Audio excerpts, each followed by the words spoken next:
Wah, kita tanami gedung dan beton. La in syakartum la azidannakum wa la in kafartum inna adzabi lasyadid. Kalau kamu bersyukur, aku tambah nikmat. Kalau kamu ingkar, tidak pandai bersyukur, awas, azabku pedih. Maka ungkapan saya, orang kaya bisa masuk surga karena hartanya, orang kaya bisa masuk neraka juga karena hartanya. Syukur apa tidak syukur? Pejabat bisa masuk surga karena jabatannya, pejabat banyak yang masuk neraka juga karena jabatannya. Syukur apa tidak syukur?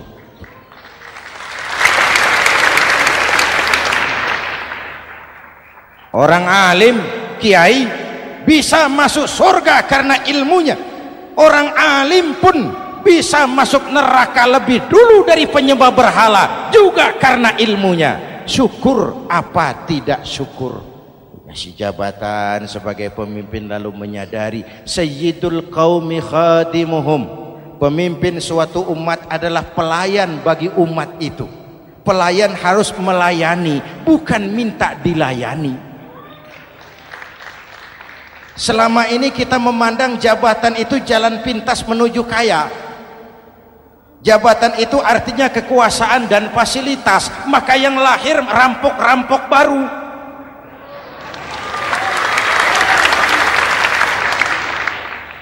Jabatan adalah alat untuk pengabdian di tengah rakyat yang sedang susah, di tengah negara yang sedang terpuruk.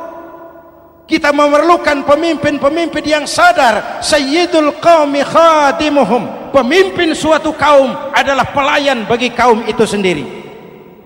Ibu bapak hadirin yang saya hormati, dengan mensyukuri itu maka makna Idul Fitri meresap kembali kepada fitrah kita sebagai manusia, fitrah kesucian.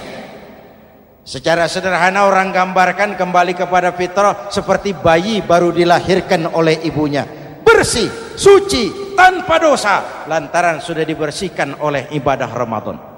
Tapi para ulama khalaf ada yang mengartikan fitrah itu kecenderungan kepada kebajikan, kecenderungan kepada kebaikan. Itu juga fitrah. Kembali kepada fitrah manusia, kecenderungan untuk berbuat baik. Kita lahir bayi tidak punya dosa, betul? Tidak ada dosa warisan dalam Islam. Kalau harta warisan ada, dosa warisan tidak. Karena itu dalam Islam juga tidak ada penebusan dosa. Kalau dosa bisa ditebus dengan uang, tentu Menteri Keuangan nomor 1 masuk surga.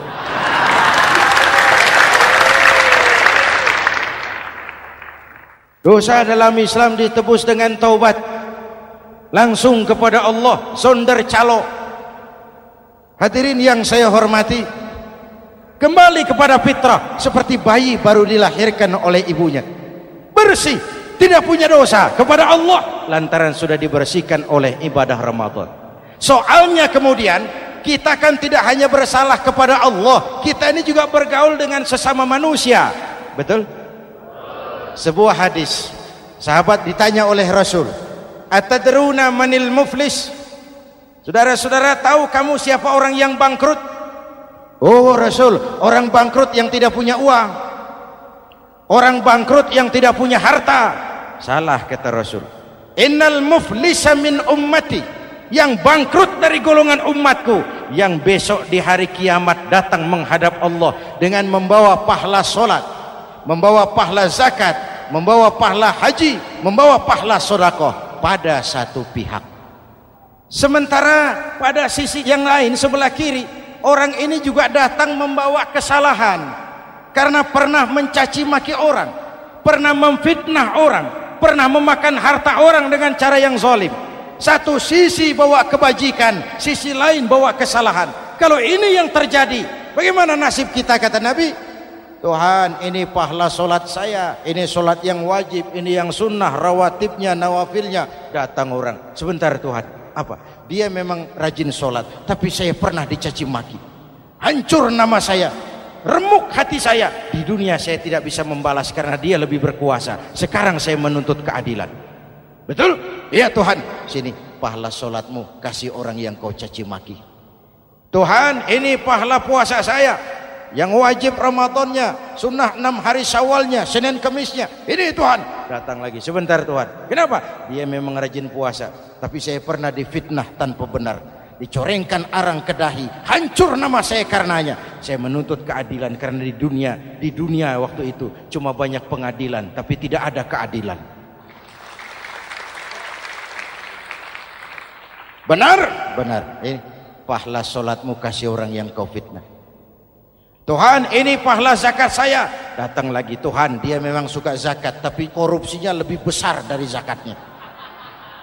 Nuntut keadilan. Sini pahala zakatmu kasih.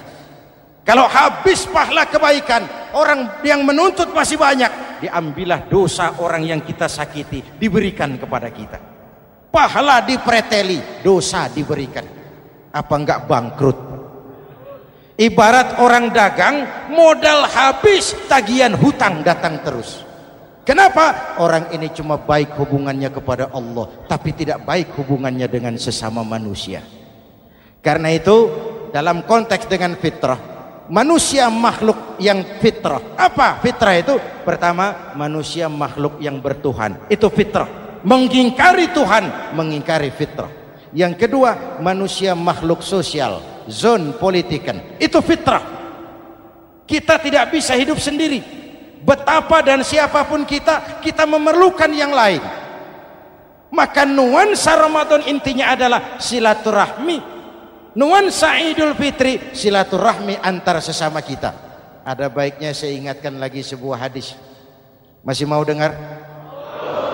Selesai sholat Id, sahabat mendengar Rasul mengucapkan amin 3 kali. Amin, amin, amin.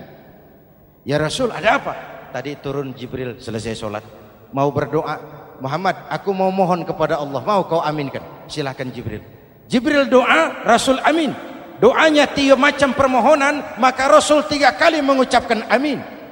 Kalau sudah Jibril yang doa, Rasul yang amin, apa iya doanya ditolak? Apa isi doanya? Yang pertama, ya Allah, doa malaikat Jibril, hari ini 1 Syawal, waktu itu doanya, saya mohon kepadamu, jangan engkau terima puasa dan ibadahnya anak yang durhaka kepada ibu bapaknya.